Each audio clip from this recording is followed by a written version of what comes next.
қанадан салым салып, асыра сілтеу туралы және де соның арқасында халық басына келген науқат ахуал ашаршылық туралы айтылады. Жалпы орта білім беретін мектебінің 10 В сынып оқушысы Мейірбек Ағарке мен Ғабит Мүсіреевтің «Ұлпан» романын оқыдым.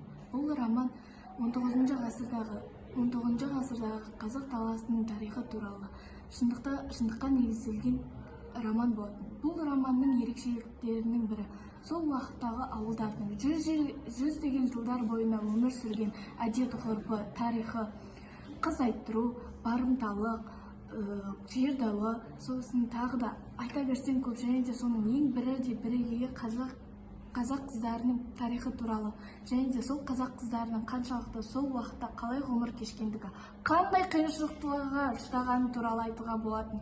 Және де соның бірі осы Ұлпан. Осы Ұлпан қанша қиындықтарға да кездессе де, қаншама елді